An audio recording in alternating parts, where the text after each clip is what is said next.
objetivación del cuerpo femenino y también del masculino. Con su vestido rosa, su traje rosa manchado de sangre.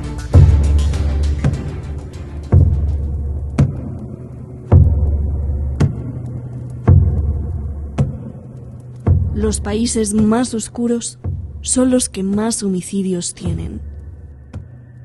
La tasa es color café oscuro, más de 20 asesinatos por cada 100.000 habitantes. Amarillo, menos de 10 asesinatos. Y verde fuerte, un asesinato por cada 100.000 habitantes. Para 2021, el país con más paz en el mundo es Islandia. 2, Nueva Zelanda. 3, Dinamarca. 4, Portugal. Y así los primeros 20 lugares los ocupan Japón, países europeos, sobre todo nórdicos, y Canadá. Vámonos con los países con menos paz en el mundo. China en el lugar 100. Más abajo, Estados Unidos en el lugar 122. Honduras 124. Brasil 128. Mucho más abajo, Palestina 138.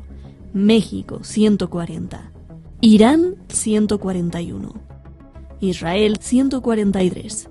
Colombia 144. Rusia 154. Y en el fondo, el país con menos paz en el mundo, Afganistán, en el lugar 163.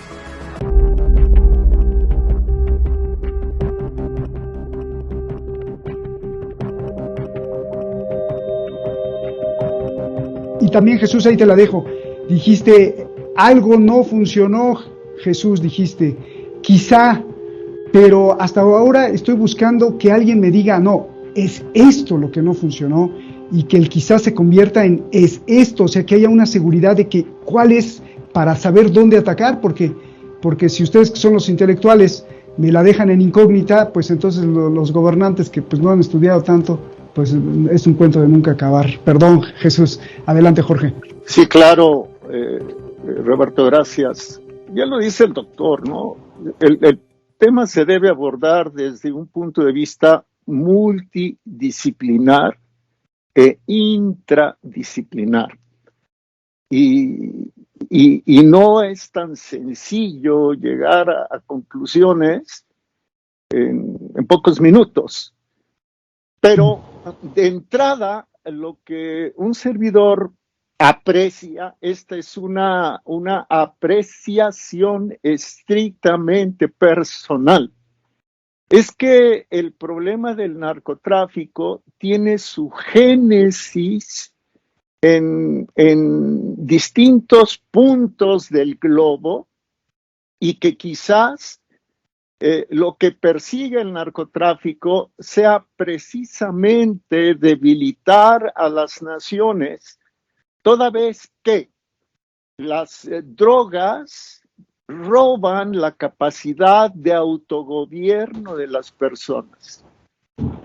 Las drogas producen violencia.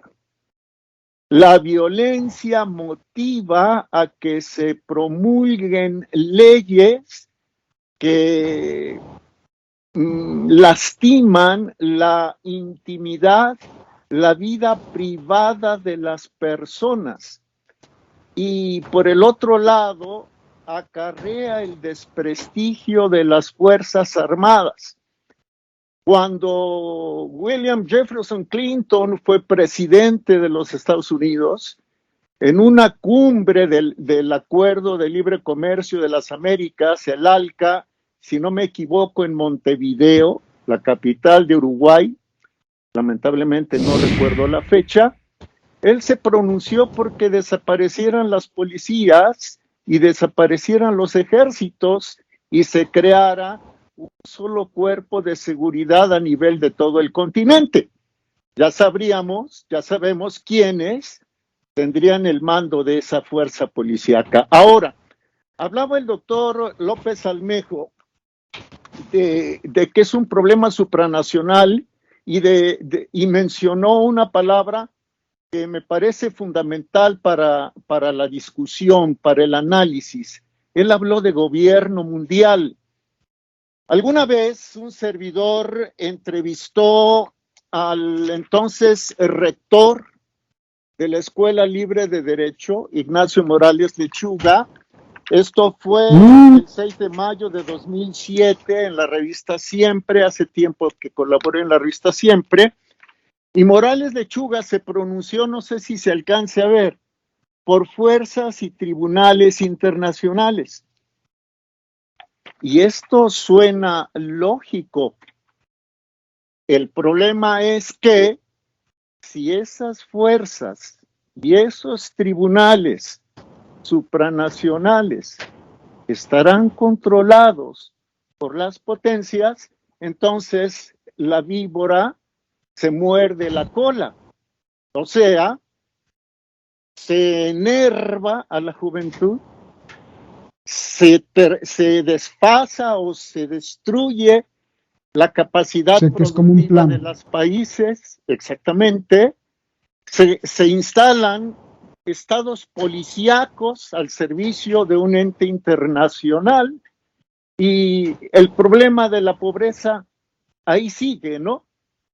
Esa es la otra vertiente que quisiera abordar y con esto voy a terminar, porque entre más pobres haya, habrá mayor probabilidad de que entre los jóvenes y las personas pobres sean reclutados los mismos sicarios que halcones, o sea, los que avisan, etcétera. Entonces, la democracia no solo debe entenderse en lo político, yo creo que ahí coincido con el doctor López Almejo. La democracia es un concepto integral que va mucho más allá del conteo transparente de votos.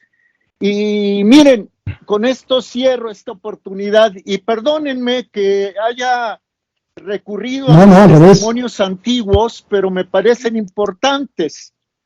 El 20 de mayo de 2007, el secretario de la Reforma Agraria, Abelardo Escobar Prieto, le declaró a un servidor que la reforma agraria estaba impedida para quitar tierras al narco, que el narco prácticamente dominaba sobre 25 millones de mexicanos. Entonces, ¿cómo acometerlo? Un acuerdo nacional en el que intervengan todos los sectores de este país, en el que se ponga por encima de todo el interés nacional, un interés nacional sustentado en la dignidad humana y que más allá de banderías de izquierda y de derecha se vea por los niños que están naciendo, los que están en el kinder, en la primaria, en la secundaria. Un gran acuerdo nacional que de antemano y sobre todo procure rescatar el manejo de los destinos nacionales, rescatar la soberanía en lo político, en las relaciones exteriores, en lo productivo, en el campo, etcétera, en lo educativo, en la salud y con base, y con esto termino, Roberto, en un modelo preventivo de 360 grados. Roberto. Pues sí, suena muy bonito, Jorge, pero si esto lo estuviera, seguramente, porque lo ven muchos criminales, el programa también, pues se va a estar riendo de ti, porque dice, pues a mí qué me importa, eso, yo no voy jamás a dejar mi fortuna por preocuparme en unos niños que ni siquiera les preocupa a sus padres, y yo sigo enriqueciéndome. Ese creo que también podría ser un grave problema, Jorge. Sí, Roberto, perdóname, pero si, por ejemplo, concitamos una alianza entre autoridades de los distintos niveles y órdenes y los empresarios de los distintos niveles, sean micro, pequeños, medianos, etcétera, si conectamos verdaderamente a las universidades con los centros de trabajo, etcétera, se podría lograr. El caso es que se inicie este esfuerzo, que se trate de refundar a México, creo yo. Perfecto. Voy a ir con la segunda pregunta, pero antes la réplica de Jesús. Doctor Jesús, adelante. Gracias, querido Roberto. Pues más que réplica, nada más puntualizar que cuando mencioné el tema del gobierno mundial es porque la teoría neorrealista señala justamente que ante la ausencia de un gobierno mundial, entonces las dinámicas de interacción entre los diferentes actores se vuelven anárquicas, y que el sistema anárquico llevaba a los sujetos a entablar relaciones de supervivencia, y entonces cada sujeto activa mecanismos de acuerdo supuestamente a sus propias necesidades. Entonces esto genera un poco de desorden y vemos fórmulas o propuestas de fórmulas a problemas que muchas veces pues no tienen, o sea, mal diagnosticadas. Pues con respecto a lo que decía Roberto de Genaro Villamil, me parece que yo estaría de acuerdo con él en el tema de la estructura de arriba hacia abajo, pero no estaría de acuerdo en algo, y lo quiero también expresar abiertamente. Me parece que si lo vemos en términos de una investigación y lo planteamos metodológicamente en términos de variables dependientes, variables independientes y variables intervinientes, en donde la variable dependiente es la vida digna, que pone el centro al ser humano. Entonces la vida digna al centro del ser humano es la variable dependiente. La variable independiente sería la inseguridad y la violencia. Creo que los gobiernos en todo caso se convierten en variables intervinientes, es decir, intervienen profundizando el impacto que tiene la violencia y la inseguridad sobre la vida cotidiana de los seres humanos, o frenando un poco, pero no nos alcanza para explicar, no nos alcanza para entender todo el fenómeno multiniveles y también multifactores. Entonces, en ese sentido, sí me parece que hay gobiernos cuya corrupción prácticamente interviene en que se agudice la violencia o en que se detenga la violencia, si realmente se ponen a plantear soluciones importantes. Tú mencionabas algo que también tal vez lo decías un poco en tono de broma, o tal vez lo dices muy en serio, pero en ese caso sí estoy de acuerdo con el doctor Santa Cruz, de que en unos minutos es muy poco tiempo para plantear una solución holística, multidisciplinaria, a un tema que es muy complejo y muy complicado, y que sigue siendo el coco, no solamente de México, porque, mira, vamos, Roberto, si lo vemos desde el plano internacional, y de ahí lo maravilloso de esta carrera de relaciones internacionales, ¿qué factor nos explica que, por ejemplo, si te metes a datos del Banco Mundial, vemos, por ejemplo, a países como Venezuela, ¿no? Que es ahora en este momento,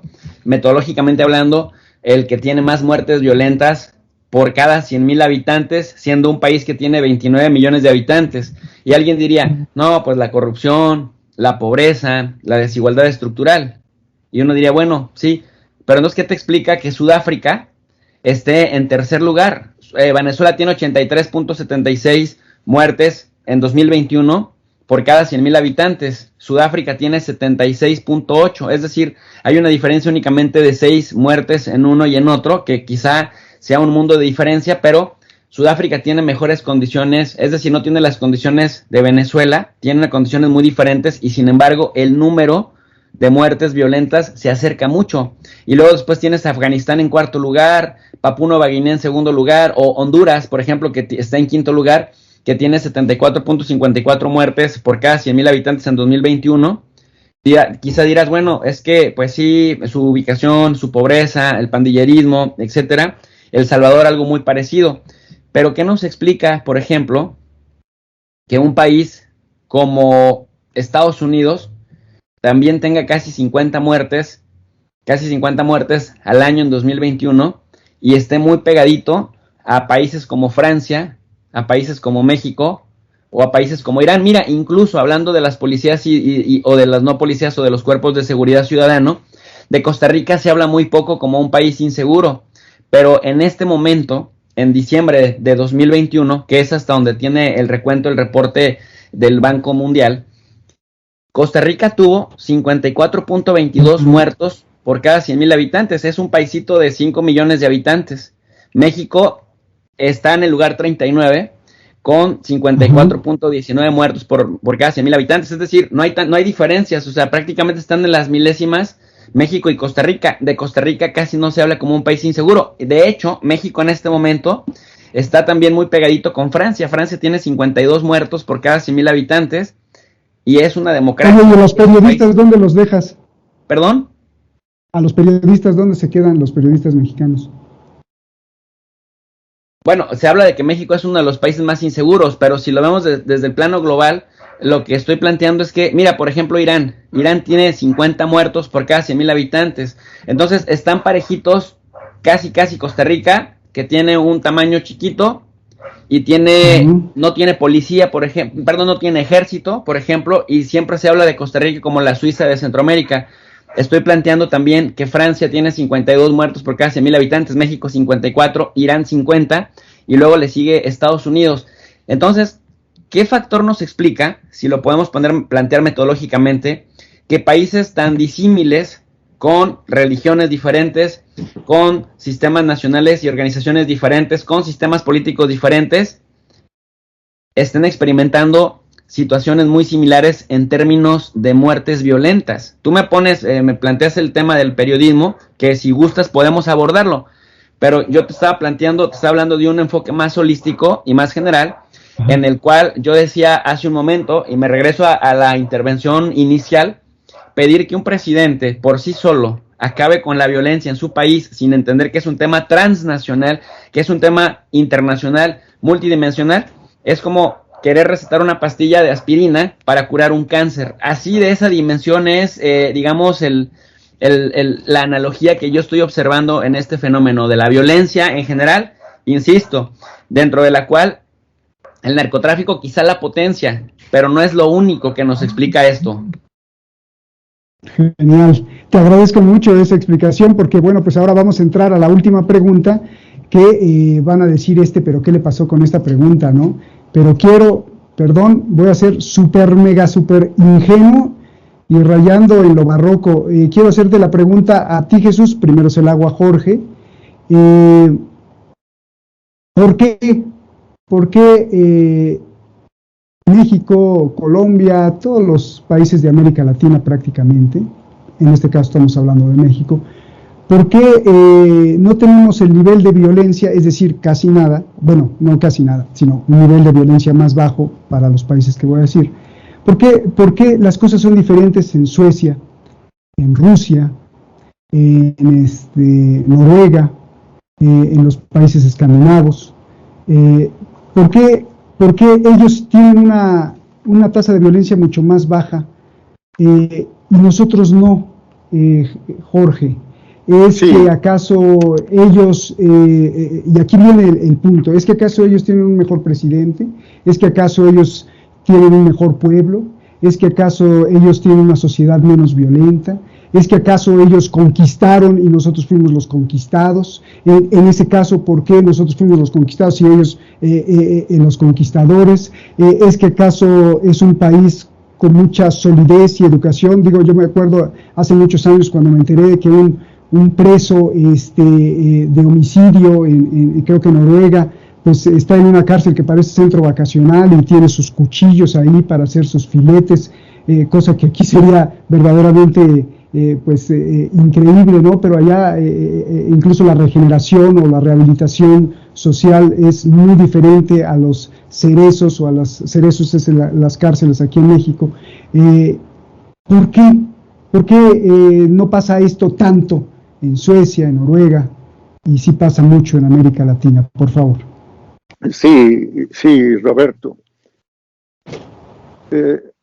Resulta que muerto, asesinado el presidente John Fitzgerald Kennedy en noviembre, 22 de noviembre, si no me equivoco, 22 de noviembre de 1963 en Dallas, en Texas. Subió Lyndon Baines Johnson, el que era el vicepresidente, que por cierto, un paréntesis, juró sobre la Constitución a bordo del Air Force One, con su esposa a la derecha y con Jacqueline a la izquierda, con Jacqueline con su vestido rosa, su traje rosa manchado de sangre de Kennedy, Johnson con una sonrisa. Resulta que pues la buena voluntad que tenía Kennedy hacia México se cambia cuando llega Johnson, y en un encuentro que sostiene con el presidente Díaz Ordaz, Johnson, perdón que no dé la fecha, no la recuerdo, le reprocha a Díaz Ordaz que por qué México era el trampolín de las drogas. Y entonces Díaz Ordaz le dijo, bueno, si nosotros somos el trampolín es porque ustedes son la piscina. Me explico, ¿no? Ahora, me voy a ir a un centro, a un lugar de Tijuana, año 2006, llega un periodista, había concertado una entrevista con Jesús Blancornelas, director de la revista Z. Z es una publicación especializada, la conoce muy bien el doctor López Almejo seguramente, especializada en política y crimen, desde el punto de vista analítico, podríamos decir científico, no nada más periodismo de divulgación. Y Jesús Blancornelas le dice al periodista, cambiémonos de lugar. Y se tuvieron que ir en vehículos diferentes a otro sitio, también en Tijuana, para que se realizara la entrevista. El periodista aceptó, y ya con calma, Blancornelas le dice al periodista que su servidor, Jorge Santa Cruz, suelo no hablar de mis logros, ya parezco como de las personas que viven de los recuerdos, ¿no?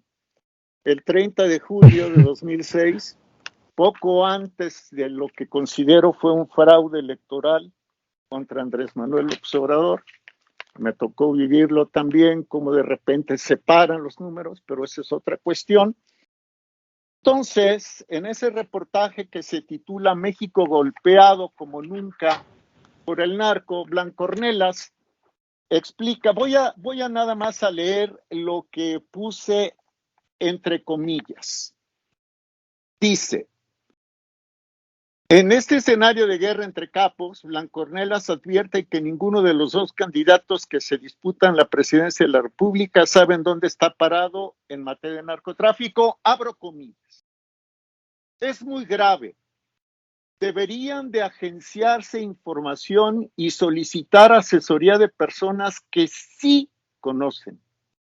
Hay muchas personas que sí conocen del tema del narcotráfico, pero en estos momentos se abstienen porque hacerlo en la policía es un peligro, toda vez que no se sabe con quién se está tratando.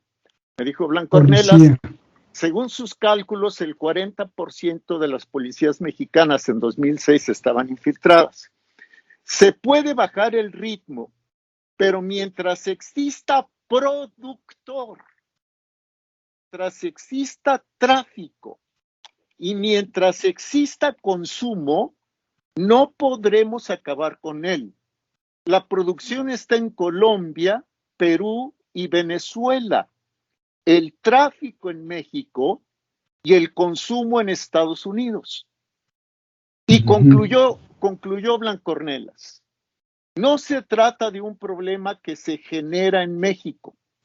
Lo que pasa es que en México resalta mucho por la violencia. Ojo, julio 2006.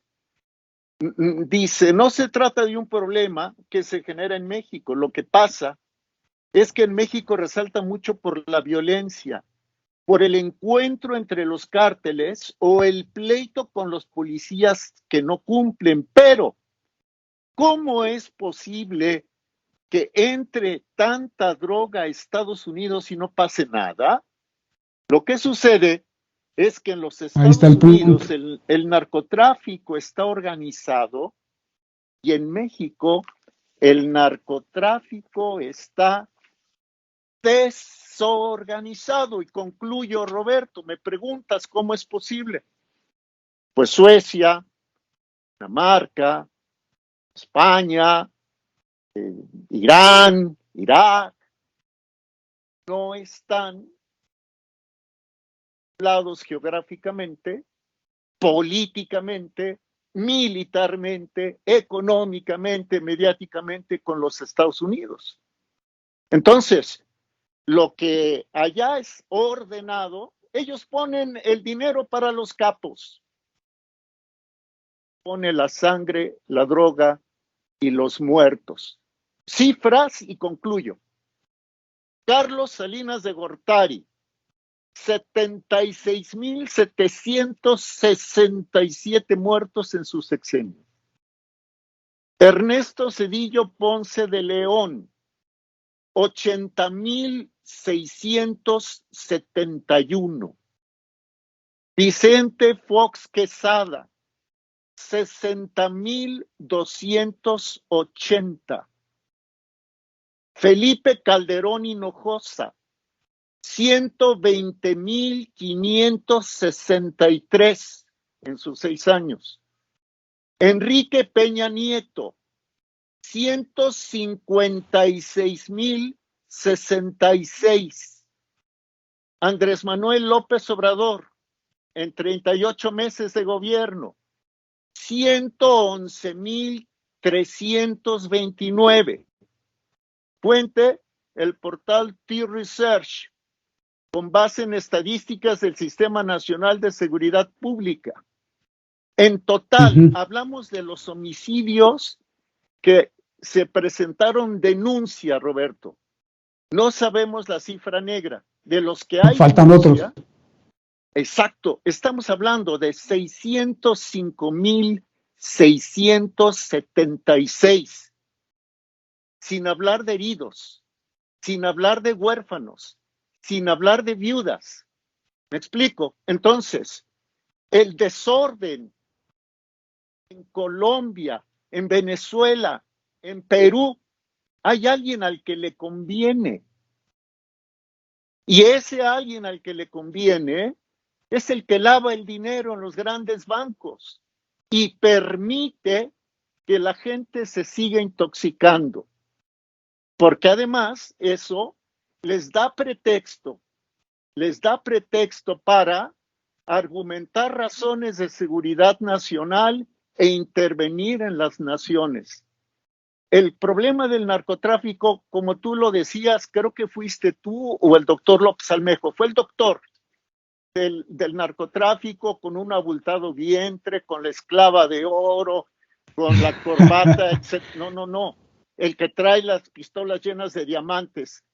En realidad, los capos, más arriba, y visten muy finamente, tienen modales muy refinados. Y en el narcotráfico tienen una de tantas herramientas para buscar un gobierno mundial. Esa es mi apreciación y les devuelvo cámaras y micrófonos.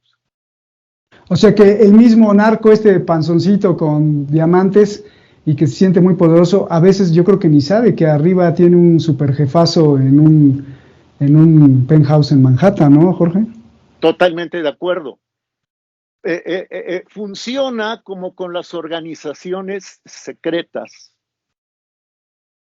Por ejemplo, la de los 3 puntos, donde el rango de aprendiz no sabe lo que se discute en el rango del maestro, del oficial, ¿no? El maestro, en fin. Así sucede. Es por escalafones, con una absoluta secrecía y con un gran poder corruptor. Alguna vez también platicaba con el doctor Edgardo Buscaglia, será hace como 8 años, Roberto. Me enseñó estadísticas. En aquel tiempo, el Producto Interno Bruto de México dependía en un 40% de la delincuencia organizada. O sea, si hay desempleo, si hay pobreza, la gente se emplea, pues muchas veces, aunque sea de narco, porque hay que llevar el pan a la casa, ¿no? Y recuerdo haber platicado con un jovencito en en Piedras Negras. Recuerdo haber platicado con un jovencito que, bueno, no recuerdo el nombre, ni lo quiero recordar, ni lo voy a decir, ni su cara, ni nada, pero le daban 2.500 pesos por una ejecución, ¿no? Entonces, los gobiernos empobrecedores, grandes aliados del Fondo Monetario Internacional, del Banco Mundial, etcétera, porque reciben dinero a cambio de condiciones que van contra la soberanía nacional. Y los gobiernos empobrecedores son grandes aliados del narcotráfico porque permiten el caldo de cultivo. Por lo menos así lo ve su servidor.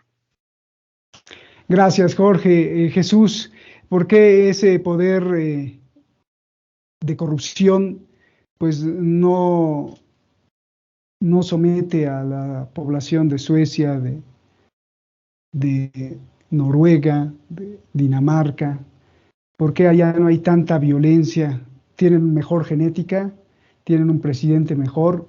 Perdone, y te lo dije, perdóname por la pregunta tan ingenua y quizá puedan unos decir que es estúpida, pero si vas más allá de esta pregunta, y lo hago porque quiero que quede ya súper claro con la exposición de ambos, ¿por qué ellos no tienen esa sangre y nosotros sí la tenemos? ¿O por qué nos dejamos corromper y ellos no se dejan corromper? ¿O por qué ellos rechazan la corrupción más que nosotros? Por favor.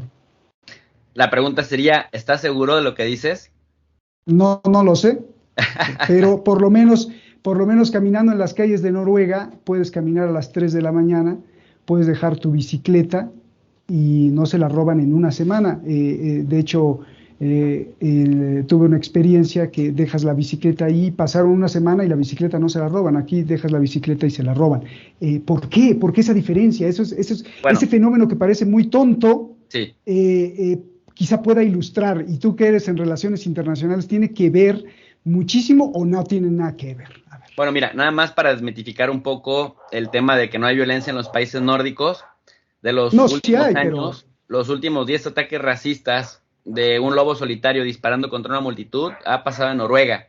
En el caso de Suecia, pues ahorita reconocidos internacionalmente hay 194 países en el sistema internacional.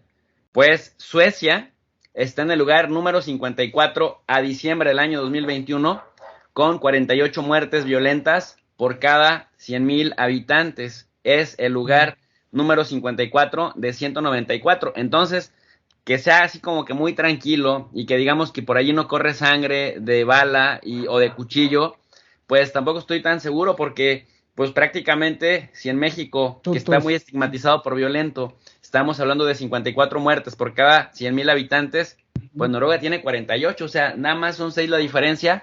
Y, perdón, Suecia, y esto es, digamos, Banco Mundial, y Suecia tiene nada más 10 millones de habitantes, por lo tanto, la violencia armada incluso pudiera sentirse más. Ahora, en el plano de la bicicleta y esto, ciertamente el sistema educativo, claro que hace la diferencia, el sistema educativo, el sistema de la fortaleza de las instituciones, y me parece también que un mayor estado de bienestar. Siempre se estigmatiza, por ejemplo, a los sistemas socialistas, porque de inmediato se piensa en un Cuba bloqueado económicamente, embargado por Estados Unidos económicamente, castigado, o se piensa en un Venezuela, o se piensa en un Corea del Norte. Cuando se habla de un estado de bienestar fuerte, de un estado de bienestar sólido, que bien educa, que bien atiende en el plano de la salud, pero que también bien cobra impuestos y ese dinero lo invierte nuevamente en la sociedad, pues claro que eso sí hace la diferencia, ¿no? Que hay más transparencia, menos corrupción, más rendición de cuentas. Pero sí era importante, por eso te hacía la pregunta de si estaba seguro, porque también es cierto que luego se tiende a estigmatizar a unos y a santificar a otros. Pero yo quiero seguir insistiendo, Roberto, no te hice, digamos, el comentario de mala fe de que... No, yo sé que hay... Suecia, realmente la única diferencia en muertes violentas en diciembre del 2021 entre Suecia y México es de 6 personas. Yo sé que hay violencia. Suecia es un país nórdico y México el país que está al lado de la gran nariz cocainómana del mundo, que es Estados Unidos, que te consume 150,000 millones de dólares. Por eso lo pregunté, porque hay mucha gente. 4,000 muertes que ha habido en promedio en estos años, 17,000 muertes han tenido que ver con armas que venden en Estados Unidos, que ya se está también atendiendo el tema de las armas. Pero yo sí quería puntualizar, o sea, quería volver a llamar la atención sobre el fenómeno internacional o sobre la internacionalización del fenómeno que no empezó hace 3, 4, 5, 10 años. Ya lleva por lo menos desde la Segunda Guerra Mundial este fenómeno y como bien dice el doctor, se han ido generando las condiciones y el caldo de cultivo para que nos comportemos como si fuera normal. Mira, por ejemplo, vamos a ver la televisión tradicional a cualquier hora del día. Si lo vemos a las 9 de la mañana, ofensas, bullying, incitación a la violencia, objetivación del cuerpo femenino y también del masculino. Ves cualquier película estadounidense en series de Netflix, de Blim, y consumo de cocaína, consumo de enervantes, como si fuera algo normal y hasta de lo cual sentirse orgulloso y que el que no lo hace es un mojigato, el que le pegues a este o el que te beses con aquel. Es decir, grano a grano, dicen en mi pueblo, la gallina llena el buche. Uh-huh. Si vamos sumando todas estas pequeñas violencias que se van normalizando, pero además le metemos ahí sí la variable neoliberal del costo-beneficio en términos monetarios, pues sí, todos estos granitos van y no tienen nada que ver con que si los suecos o los noruegos tienen sangre azul o los daneses y nosotros tenemos sangre indígena. No. Claro. Tiene más bien que ver con las prácticas que se han ido asentando y que después se convierten en condiciones estructurales que determinan una práctica y que decíamos y que uno se convierte y uno se vuelve maestro. Bueno, eso lo dice el dicho, ¿no? La práctica hace al maestro. Entonces, el problema de una sociedad es que llegue en su mayoría a normalizar una conducta anómala, porque para erradicarla vamos a sufrir bastante, vamos a tener que gastar mucho dinero y eso nos va a llevar a desatender otras cosas. Y a mí sí me parece que pensar en esto que se señala, bueno, de que nuestros sistemas me parece que no están necesariamente planteados para combatir uno de sus grandes cocos, uno de sus grandes, digamos, bemoles, que es el tema de las muertes violentas, porque antes, querido Roberto, era la guerra, ¿no? La guerra entre países eran los factores que más muertes en términos de violencia ocasionaban. Las guerras afortunadamente disminuyeron su letalidad en la medida que hubo normatividad internacional, pero ahora vemos que esa violencia se ha convertido en intra, como decía el doctor hace un rato. El factor es que los enfoques se quedaron en el plano, pues literal, de los conceptos tradicionales: soberanía de las fronteras, el Estado y su capacidad para monopolizar el uso de la fuerza, conceptos muy románticos, pues, ¿no? Claro.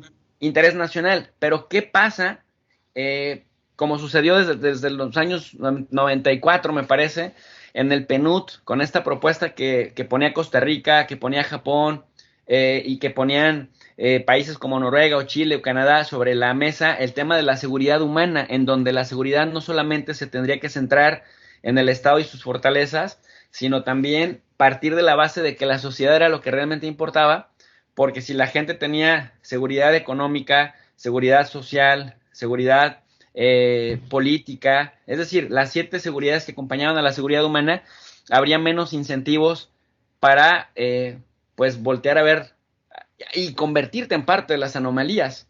Y en ese sentido me parece que algo está pasando, y ese algo no solamente es una sola cosa, mi querido Roberto, son una serie de cosas que además están concatenadas. Entonces, muchos gobiernos no le quieren entrar al tema de la seguridad porque en el momento que decides una estrategia, se desatan todas las demás que no tenías contempladas y que no habías dimensionado hasta dónde los demás fenómenos vinculados a ese, digamos, a ese problema se desatan en tu contra. Entonces, por eso me parece que, por ejemplo, cuando Felipe Calderón hablaba de combatir al narcotráfico con el ejército y que lo sacó a las calles sin dar seguridad jurídica, pues se le desataron todos los demás fenómenos. Después supimos que era una farsa y que su secretario de Seguridad Pública y sus principales policías, pues no solamente no combatieron al narco, sino que favorecieron a una célula, a un cartel, y que por eso muchos de ellos ahora, o casi todos, están presos en Estados Unidos y en México. O después viene López Obrador planteando un enfoque supuestamente más humanista, y digo supuestamente más humanista porque vaya que también ha fortalecido, digamos, la posición del ejército, y vemos que tampoco funciona. ¿Y por qué? Porque probablemente la receta médica y el tratamiento médico que se está proponiendo solo contempla una sola variable o dos variables o tres variables de la enfermedad, que quizá ya es mayor, y por eso sí se requiere un enfoque multidisciplinario. Lo cierto es que los gobiernos, en el poco tiempo que tienen para gobernar, porque 6 años es demasiado poco, los gobiernos me parece que tienen que jugársela con un proyecto, y ese proyecto quizá con ese le peguen al gordo, o quizá no, pero tienen que apostar por un sistema. Y yo creo que por ahí sería mi respuesta, mi querido Roberto. Ya ves, Jesús, al principio parecía que mi pregunta era estúpida, pero ahora sí ya hace sentido, y eso es lo que quería que llegaran a explicarnos ustedes dos, porque justamente la seguridad humana, o sea, estos 7 puntos que establece en una persona, que es lo más importante, hace que no voltees a ver la bicicleta del otro. Y de ahí empieza la pirámide. Volteo a ver la bicicleta del otro, volteo a ver la riqueza del otro, volteo a ver y empiezas a robar una bicicleta, luego sigues escalando, ¿no? ¿Por qué? Porque no se le ha dado atención a esos 7 puntos de la seguridad humana, que es verdaderamente importante. ¿Querías decir algo, Jorge? Porque ya nos vamos. Sí, muy rápido, muy rápido.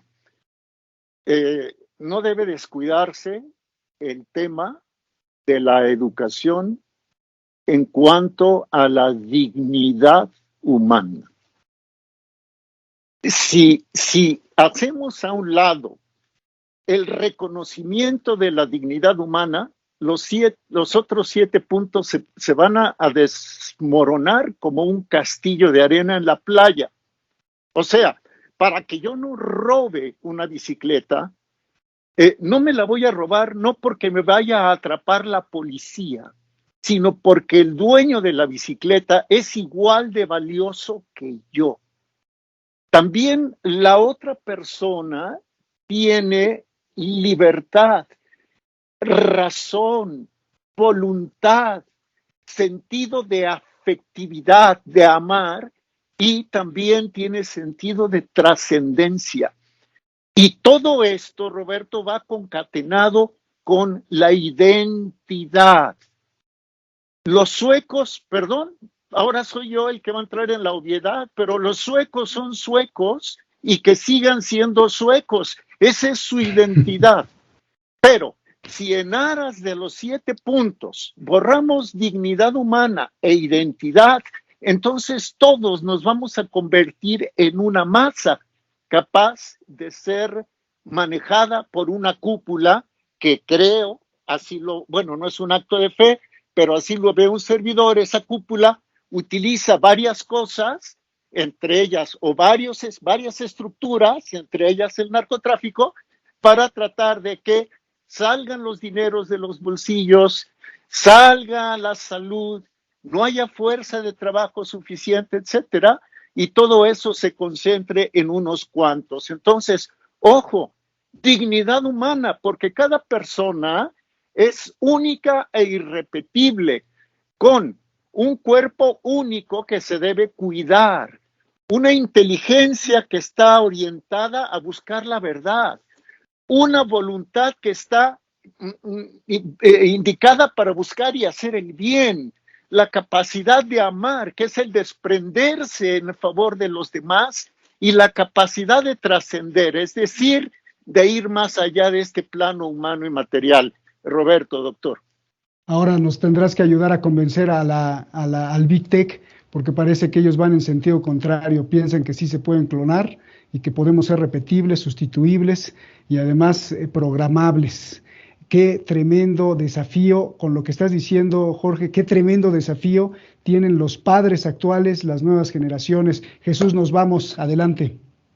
Pues nada más eso, Roberto, en 30 segundos. Estoy de acuerdo con lo que dice el doctor Jorge Luis, porque si solamente atendemos las 7 esferas de la seguridad humana, pero no ponemos la dignidad humana al centro, y que además ni siquiera aparece, y que además pues seguramente hasta se van a burlar de nosotros cuando lo planteemos, el tema del claro amor, no. lo importante que es en las relaciones humanas, de la espiritualidad y de la dignidad al centro, porque si no, de nada sirve que haya Suecia, Noruega, Dinamarca, de nada sirve Finlandia, porque estos mismos países, como ya lo demostramos con datos, también tienen sus propios problemas. Muchos de ellos son el suicidio, la depresión y el consumo de drogas, y se vuelve el fenómeno.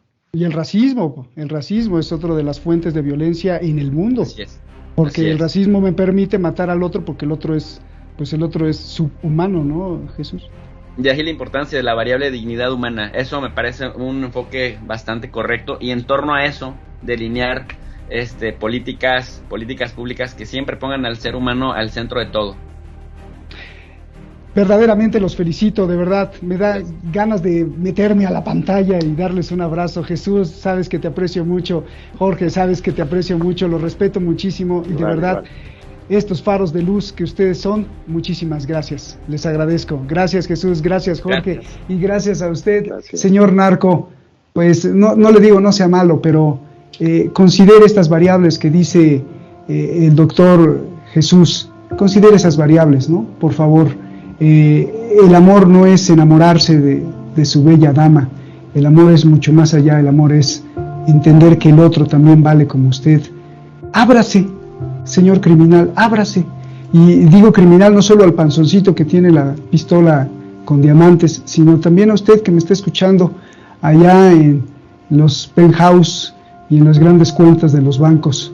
Ábrase al otro, de todos modos usted se va a morir, ¿qué gana? Mejor llévese la sonrisa del otro y trate de proteger a los demás, más usted que tiene muchos millones de dólares y mucho poder y armas. No sé, a lo mejor me va a decir este está loco, ¿no? Pero podemos empezar también por usted, ¿no? Nos vemos, hasta la próxima.